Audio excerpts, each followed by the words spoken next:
Is recognized for 5 minutes. Thank you, Mr. Speaker. I rise this evening to announce that I introduced some legislation today dealing with the calamity that we have found at our airports with TSA. Something has to be done. Everybody's fed up. The people are fed up. The pilots are fed up. I'm fed up. You know, I've come to this floor many times over the past many years and complained about the terrible foreign policy we've had, the terrible monetary policy we had, the excessive spending and the debt, and also the tax policy. But what we're doing and what we're accepting and putting up with at this airport is so symbolic of us just not standing up and saying enough is enough. Hello, everybody. Thank you for tuning in to the Liberty Report. Co-host today, Daniel McAdams, is with me here in Lake Jackson. Good morning, Dr. Paul. How are you? Well, doing well, and good to see you. And also, we have a special guest, a friend of ours and a friend of libertarianism. Jim Bovard is here with us. He's been writing about libertarian thinking for a long time. He's a lecturer. He gets a lot of stuff in USA Today. He's a great civil libertarian in particular. Jim, welcome to the Liberty Report. Hey, Ron, thanks so much for having me on. I appreciate the chance to join you and Daniel. Well, very good. And obviously, with that introduction, I think the viewers realize we're going to talk a little bit about TSA, and a little bit of that has been motivated by the disaster approaching here with the mobs that will be at the airports today.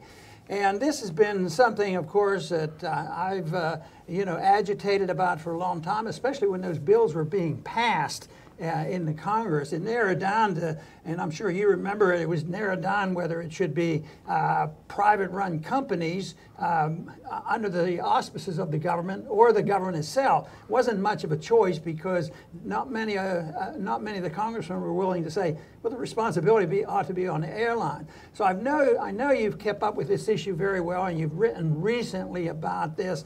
So tell us how frustrated you are. Could you possibly be more frustrated and aggravated by the TSA than I?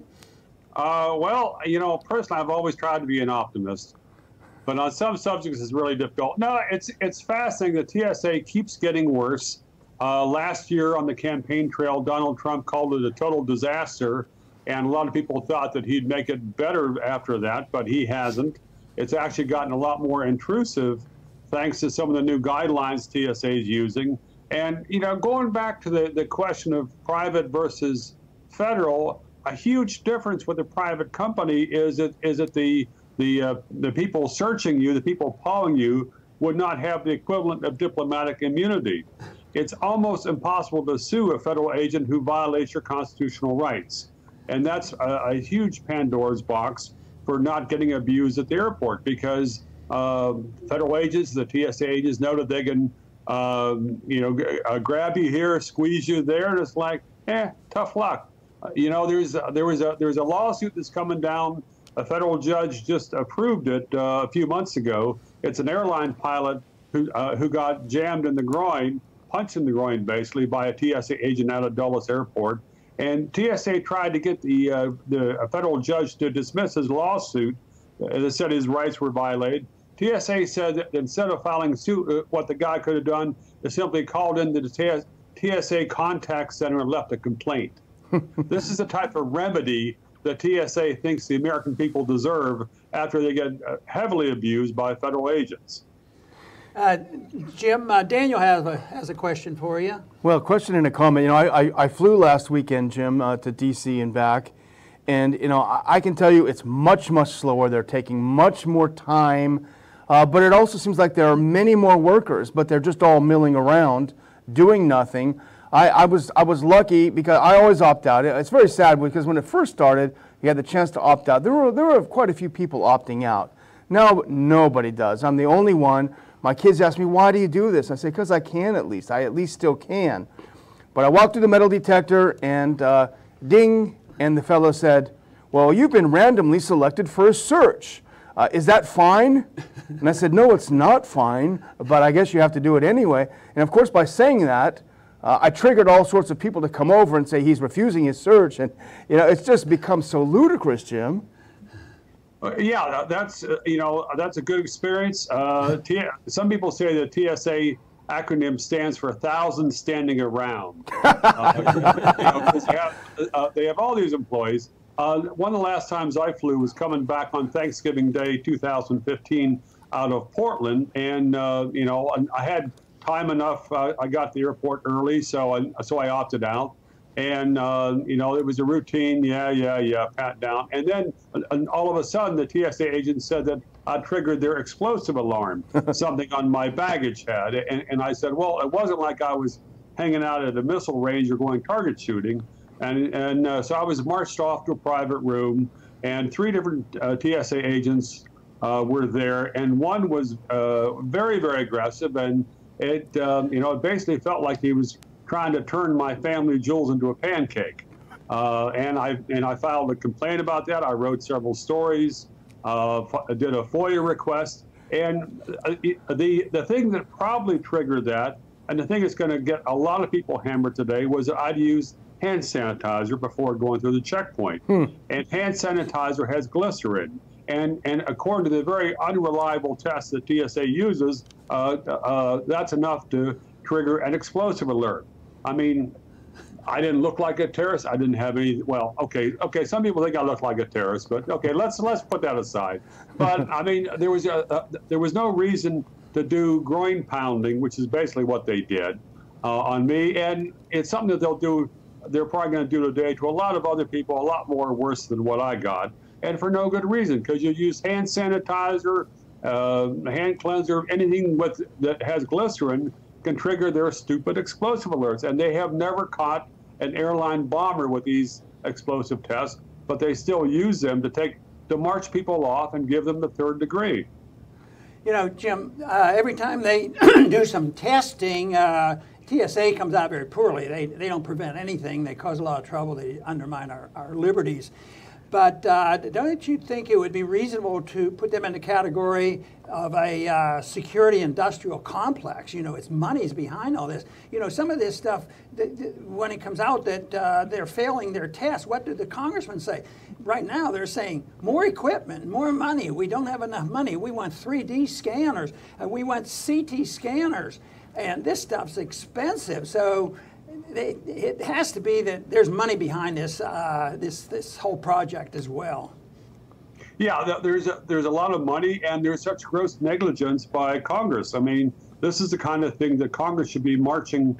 There's year after year TSA grossly fails these undercover tests done by by TSA or other federal agencies, and and for a brief period, congressmen piss and moan, and then give them a higher budget. It's almost like every time the TSA screws up, TSA uses that as a pretext to even worse abuse American travelers. This is what's happened with the guidelines this year, which are more intrusive and more intimate. The current guidelines, the new ones, are so extreme that TSA actually warned local police departments to expect people to call up and complain they'd been sexually assaulted after a TSA search. And you have these de facto sexual assaults, and TSA still doesn't find the mock bombs and explosives.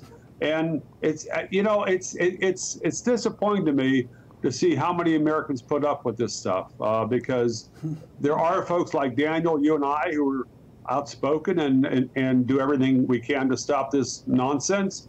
But it's interesting chatting people up in TSA lines. There are folks who say, yeah, this is BS, and there's others like, shut up, this is keeping me safe. I'm thinking like, wow, this is, okay, it's no longer 1776.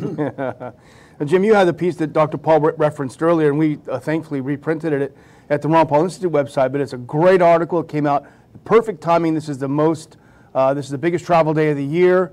I hope many people read it. But you had, in addition to a couple of horror stories that you told in the piece, there were a couple of bright spots dealing with immunity, losing immunity, and that sort of thing. Maybe you can give us a little bit of hopeful optimism. Yeah, there was going back to this pilot, James Lindler, who's filed a lawsuit in federal court, and it's actually moving forward because a lot of people tried to sue about these these searches which violate Americans' Fourth Amendment rights to be free from a warrantless and unreasonable search. They filed suit. They've all been dismissed until this one. And this is moving forward. And there was a federal judge who certified it. And the federal judge's initial decision back in July was great because it had such disdain for the arguments that TSA and the Justice Department used. I mean, the federal judge said that, no, it's not reasonable for a federal agent to assume that he could get away with, punching a traveler in the groin for no reason. I mean, a reasonable federal agent would know that, TSA was saying. This is a type of mindset that TSA brings to court, and it's a type of mindset that would let almost any agent do almost anything to any American. And that's a complete travesty of the Bill of Rights. As early as the Magna Carta, there was an effort made to make sure the king and the governments were under the same rules and laws that the people were under, which is a very good idea, and it's persisted, and our founders recognize this.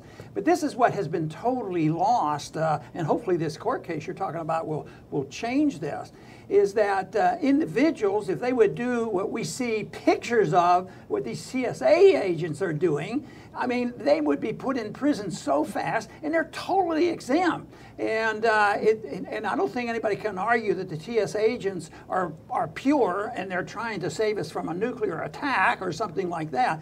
That it's just disgraceful what we tolerate. But I did want to ask you one thing about this groin searching. I doubt if they ever found any type of a weapon by groin searches. Are you aware of anything that, my goodness, it's a good thing that we do groin searches, because guess what we were able to save us ourselves from? I'm not aware of any kind of anything that they have found that was worthwhile looking for. There was a case in Denver, the TSA in Denver. There were a couple of gay agents there who were, set up a system which they could, if some guy was traveling who they thought was attractive, they would trigger a false alert and then take him aside and kind of, enjoy pawing him. It's interesting to think, going back to what you said about the rule of law and equal treatment, if Donald Trump had to go through the typical TSA line twice a week, TSA would not survive his tweets for 2 weeks because he would feel, okay, this is BS and I'm going to put a stop to it. And Trump does have sufficient authority that he could yank in the reins and yank in the reins hard on this agency.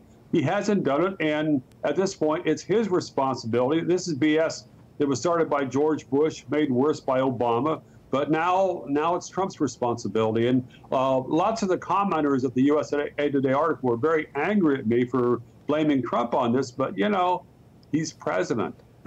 All right. This is the bottom line, Jim, and this is from your article. You point this out to anyone who says, but they're making us safer. This is it. The Department of Homeland Security's Inspector General appeared before Congress, as you write, and he said that the screeners failed to detect mock threats. I think he said in the neighborhood of 80% of the time. So they're not keeping us safer, right? Well, it could be worse. It could be 85. No, I mean, this is what's happened again and again. There was a test by the IG Inspector General, I think, in 2015. It came out that they'd failed 95% of the time, and so TSA invoked its failures to become far more intrusive and punitive to American citizens who are traveling. And that's what's happening this year, and it's still failing 80%. And so much of what TSA does makes no sense at all. And this is an agency which is both a farce and a menace. And it's important for people not to bow down simply because the TSA agents have snappy uniforms with those epaulets on the shoulder, which the taxpayers paid for, and now they're supposed to bow down to. Well, you were talking about what percentage have they been correct on, 75, 85, 90% on these tests, and obviously they're not very good at it. They're failing too often. But one thing that they're very good at is they're 100% on the side of saying a violation of liberties. It always violates personal liberties. And I think this comes from, you might comment on this, is what the role of government ought to be. This is making the assumption that the government's role is mainly to make us very, very safe, completely 100% safe. And the chairman of the committee and the Congress said, that is our goal. That's why we need more money and more equipment. We have to have 100% safety. Now, it would be great that we do, but there's no proof. There's actually proof that the opposite works. When you depend on the government, you're less safe. If you depend on the ownership and the responsibility on the company, I keep using as a reference here where we live. We live just a couple miles from huge chemical plants, and they're very secure because it's private. But depending on government to make us 100% safe, I think is the mistake that leads to all of these other mistakes that the politicians make, and even the people go along with it, especially after 9/11. And Daniel remembers that we would get calls. Ron has to give in a little bit because we have to give up our safety. We have to give up our liberties to be safe. Yeah, you're 100% right. And unfortunately, there's no one who's going to make Americans safe from TSA agents. There you go. But going back to that period after 9/11, I have memories of some of the speeches you gave on the House floor. I mean, I think that was your finest hour, and it was great that you stood up, and it was great that, that someone in Congress, aside from some of the hardcore leftist types who were very good on civil liberties sometimes, someone aside from them was standing up from a principled constitutional side. Another point I've made, and it's really pissed people off about as far as making airports and airlines safe is, the thing that's happened is the U.S. government is far more effective at making enemies than at protecting the American people. If we had a less interventionist foreign policy, we would have much fewer threats here at home. We'll need to wind this down now, but I think Daniel has one more comment or a question for you. Yeah, just a final one, and that's amen to that last point, Jim, for sure. But I don't know if you're that comfortable commenting on this, but, as I mentioned when we started, there are less people that are opting out, less people are challenging it. You see people in the line, it's just like drones, they know what's coming.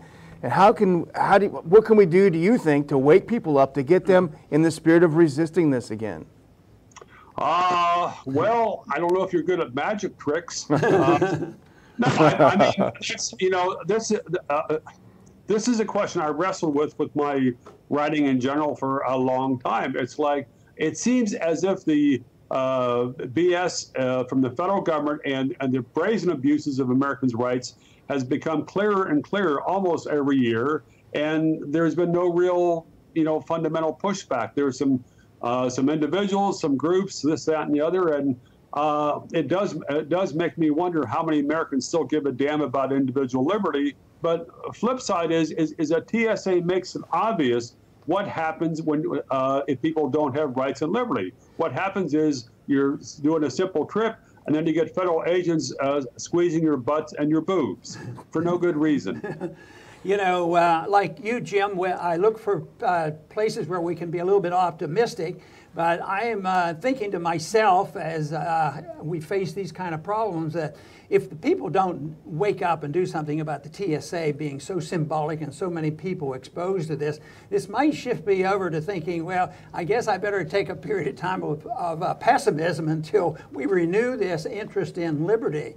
But Jim, I want to thank you very much for being with us today. And if you have a final comment, and also a place where our viewers can get in touch with you, and whether or not you have a website. Yeah, website is www.jimbovard, that's BOVARD.com. I'm on Twitter at Jim Bovard, and if you search Google News, you'll probably see some recent articles and lots of people who hate my stuff. Well, once again, thank you very much for being with us. Hey, thanks for having me on. I really appreciate that. All right. And I want to thank our viewers for joining us today, and please come back soon to the Liberty Report.